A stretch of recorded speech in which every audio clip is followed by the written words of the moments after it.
ಜನನಿ ಸುದ್ದಿವಾಹಿನಿ ವೀಕ್ಷಕರಿಗೆ ನಮಸ್ಕಾರ. ನಾನು ರಮೇಶ್ ಹೆಗಡೆ ಗುಂಡುಮನೆ. ಸಾಗರ MDF ಸ್ವಾತಂತ್ರ್ಯ ಪದವಿ ಪೂರ್ವ ಕಾಲೇಜಿನಿಂದ ಪ್ರತಿಭಾ ಪುರಸ್ಕಾರ.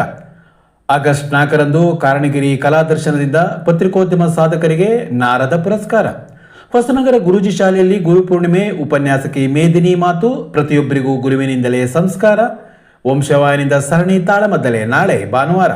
ನಾಟ್ಯ ತರಂಗದಿಂದ ಭರತ ಜಯಂತಿ ನಾಳೆ ನಡೆಯಲಿದೆ. ಸ್ಥಳ ನೃತ್ಯ ಭಾಸ್ಕರ. ಶೈಕ್ಷಣಿಕ ಸಾಧನೆ ಜೊತೆಗೆ ಉತ್ತಮ ಸಮಾಜ ನಿರ್ಮಾಣ ಮಾಡುವ ವಿದ್ಯಾರ್ಥಿಗಳನ್ನು ಶಿಕ್ಷಣ ಸಂಸ್ಥೆಗಳು ರೂಪಿಸಬೇಕು. ಉತ್ತಮ ಸಾಧನೆ ಮಾಡುವ ವಿದ್ಯಾರ್ಥಿಗಳು ಓದಿನ ಸಂದರ್ಭದಲ್ಲಿ ಭವಿಷ್ಯದ ಬದುಕಿಗೆ ಬೇಕಾದ ಕೌಶಲ್ಯ ರೂಢಿಸಿಕೊಳ್ಳಿ ಎಂದು ಮಲೆನಾಡು ಅಭಿವೃದ್ಧಿ ಪ್ರತಿಷ್ಠಾನದ ಪ್ರಧಾನ ಕಾರ್ಯದರ್ಶಿ ಡಾಕ್ಟರ್ HM ಶಿವಕುಮಾರ್ ಅವರು ಹೇಳಿದರು. ಇಲ್ಲಿನ ದೇವರಾಜ ಅರಸು ಕಲಾಭವನದಲ್ಲಿ ಮಲೆನಾಡು ಅಭಿವೃದ್ಧಿ ಪ್ರತಿಷ್ಠಾನದ MDF ಸ್ವತಂತ್ರ ಪದವಿ ಪೂರ್ವ ವಿಜ್ಞಾನ ಮತ್ತು ವಾಣಿಜ್ಯ ಕಾಲೇಜಿನ ಪ್ರತಿಭಾ ಪುರಸ್ಕಾರ ಕಾರ್ಯಕ್ರಮದಲ್ಲಿ ಪಾಲ್ಗೊಂಡು ಅವರು ಮಾತನಾಡುತ್ತಿದ್ದರು. ಕಲಿಕೆ ಮತ್ತು ಸಾಧನೆಗೆ ಅಡ್ಡಿಯಾಗುವ ಅನೇಕ ಅಂಶಗಳು ಘಟಿಸುತ್ತಿರುತ್ತದೆ. ಸಮಯದ ಸದುಪಯೋಗ ಪಡಿಸಿಕೊಳ್ಳಲು ಸಾಧ್ಯವಾಗದ ಸ್ಥಿತಿಯೂ ಇರುತ್ತದೆ.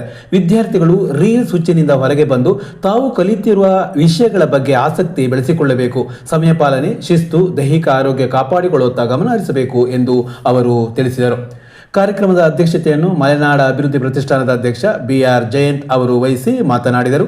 ಪ್ರಾಚಾರ್ಯ ಡಾಕ್ಟರ್ ಜಗದೀಶ್ ಎಂ ಭಂಡಾರಿ, ಶ್ರೀಪಾದ್ ಕಿಶಾ, ತಯಾಬ್ ಮತ್ತು ಸಾನ್ವಿ ನಾಯರ್ ಮತ್ತಿತರರು ಈ ಸಂದರ್ಭ ಹಾಜರಿದ್ದರು. ಕಾರಣಗಿರಿ ಗ್ರಾಮ ಭಾರತಿ ಟ್ರಸ್ಟ್ ಹಾಗೂ ಕಲಾದರ್ಶನ ಮಾಸಪತ್ರಿಕೆ ಆಶ್ರಯದಲ್ಲಿ ಪ್ರಥಮ ಸುದ್ದಿವಾಹಕ ನಾರದರ ಸಂಸ್ಮರಣಾರ್ಥ ನಾರದ ಪುರಸ್ಕಾರ ಪ್ರದಾನ ಸಮಾರಂಭವು ಆಗಸ್ಟ್ 4ರಂದು ಸಂಜೆ 4 ಗಂಟೆಗೆ ಕಾರಣಗಿರಿಯ ಶ್ರೀ ಸಿದ್ಧಿವಿನಾಯಕ ಸಭಾಭವನದಲ್ಲಿ ನಡೆಯಲಿದೆ. ಕಲಾದರ್ಶನ ಮಾಸಪತ್ರಿಕೆ ಪ್ರಧಾನ ಸಂಪಾದಕರಾದ ಹಾದಿಗಲ್ಲು ಲಕ್ಷ್ಮಣ್ ಅವರು ಅಧ್ಯಕ್ಷತೆ ವಹಿಸಲಿದ್ದು, ರಾಷ್ಟ್ರೀಯ ಸ್ವಯಂ ಸೇವಕ ಸಂಘದ ಸಮಗ್ರ ಕರ್ನಾಟಕ ಪ್ರಾಂತ್ಯದ ಪ್ರಚಾರ ಪ್ರಮುಖ್ ಅರುಣ್ ಕುಮಾರ್ ಮುಖ್ಯ ಅತಿಥಿಯಾಗಿ ಭಾಗವಹಿಸಲಿದ್ದಾರೆ. ಕಾರಣಗಿರಿ ರಾಷ್ಟ್ರೋತ್ಥಾನ ಬಳಗ ಹಾಗೂ ಶ್ರೀ ವಾದಿರಾಜ ಸಂಸ್ಕೃತಿ ಸಂವರ್ಧನಾ ಸಭಾ ಹಾದಿಗಲ್ಲು ಸಹಯೋಗದಲ್ಲಿ ಪತ್ರಿಕೋದ್ಯಮ ಕ್ಷೇತ್ರದಲ್ಲಿ ವಿಶಿಷ್ಟ ಸೇವೆ ಸಲ್ಲಿಸಿರುವ ಗಣ್ಯರಿಗೆ ನಾರದ ಪುರಸ್ಕಾರ ಪ್ರದಾನ ಮಾಡಿ ಗೌರವಿಸಲಾಗುವುದು ಎಂದು ಕಾರಣಗಿರಿ ಕಲಾದರ್ಶನ ಮಾಸಪತ್ರಿಕೆಯ ಸಂಪಾದಕ, ಗ್ರಾಮ ಭಾರತಿ ಟ್ರಸ್ಟ್ನ ಅಧ್ಯಕ್ಷರೂ ಆದ ಹನಿಯಾ ರವಿ ಅವರು ಪ್ರಕಟಣೆಯಲ್ಲಿ ತಿಳಿಸಿದ್ದಾರೆ.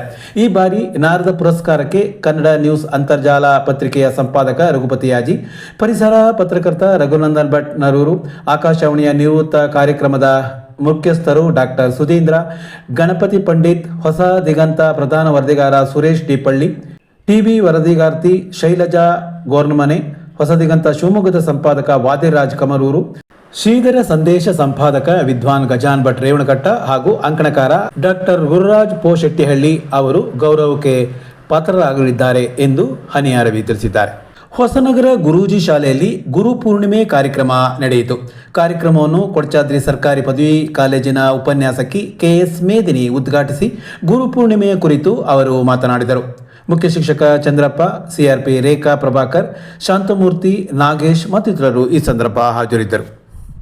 ಸಾಗರದ ನಾಟ್ಯ ತರಂಗ ಟ್ರಸ್ಟ್ ವತಿಯಿಂದ ಗುರುಪೂರ್ಣಿಮೆಯ ಪ್ರಯುಕ್ತ ಆಗಸ್ಟ್ 2ರಂದು ಎಂದರೆ ನಾಳೆ ಭರತ ಜಯಂತಿ ಕಾರ್ಯಕ್ರಮ ಇಲ್ಲಿನ ನೃತ್ಯ ಭಾಸ್ಕರ ಸಭಾಂಗಣದಲ್ಲಿ ನಡೆಯಲಿದೆ. ಬೆಳಗ್ಗೆ 10 ಗಂಟೆಗೆ ಗುರುವಂದನಾ ಕಾರ್ಯಕ್ರಮ ಜರುಗಲಿದ್ದು, ಇದರ ಅಂಗವಾಗಿ ವಿದ್ಯಾರ್ಥಿಗಳಿಗೆ ರಸಪ್ರಶ್ನೆ ಪ್ರಸ್ತುತಿ, ಆಶುಭಾಷಣ ಮತ್ತಿತರ ಸ್ಪರ್ಧೆಗಳು ನಡೆಯಲಿದೆ. ಸಂಜೆ 5 ಗಂಟೆಗೆ ನೃತ್ಯ ಕಾರ್ಯಕ್ರಮಗಳು ಜರುಗಲಿದೆ. ಹಿರಿಯ ತಬಲಾ ಗುರುಗಳಾದ ಪಂಡಿತ್ ಮೋಹನ್ ಹೆಗಡೆ ಹುಣಸೇಕಪ್ಪ ಅವರು ಉಪಸ್ಥಿತರಿರಲಿದ್ದಾರೆ ಎಂದು ನಾಟ್ಯ ತರಂಗ ಸಂಸ್ಥೆ ಪ್ರಕಟಣೆಯಲ್ಲಿ ತಿಳಿಸಿದೆ.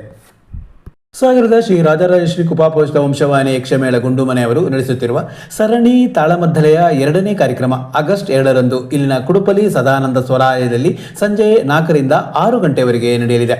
ರಮೇಶ್ ಹೆಗಡೆ ಗುಂಡುಮನೆ ರಚಿಸಿರುವ ವಿಭು ಗೋವಂಶಿ ಭಾಗ 2ರ ಪ್ರಸಂಗದ ತಾಳಮದ್ದಲೆಯಲ್ಲಿ ಭಾಗವತರಾಗಿ ಸೂರ್ಯನಾರಾಯಣ ಹೆಗಡೆ, ಸುಜನ್ ಗಣೇಶ್ ಹೆಗಡೆ, ಮದ್ದಲೆಯಲ್ಲಿ ಮಂಜುನಾಥ್ ಗುಡ್ಡೆತಿಂಬ, ಶ್ರೀವತ್ಸ ಗುಡ್ಡೆತಿಂಬ, ಚಂಡೆಯಲ್ಲಿ ಸ್ವರೂಪ್ ಬೆಳೆಯೂರು ಪಾಲ್ಗೊಳ್ಳಲಿದ್ದು, ಪಾತ್ರಧಾರಿಗಳಾಗಿ ಅರುಣ್ ಬೆಂಕಟವಳ್ಳಿ, ರವಿಶಂಕರ್ ಭಟ್, ಅಶೋಕ್ ಕುಮಾರ್, ರಮೇಶ್ ಹೆಗಡೆ ಭಾಗವಹಿಸಲಿದ್ದು, ವೇದಿಕೆ ಕಾರ್ಯಕ್ರಮದಲ್ಲಿ LM ಹೆಗಡೆ, ಸುಬ್ರಾವ್ ಕಟ್ಟಿನಕೆರೆ, ರಮೇಶ್ ಹಾರೇಗೊಪ್ಪ ಅವರು ಉಪಸ್ಥಿತಿ ನೀಡಲಿದ್ದಾರೆ ಎಂದು ವಂಶವಾಹಿನಿ ಪ್ರಕಟಣೆ ತಿಳಿಸಿದೆ.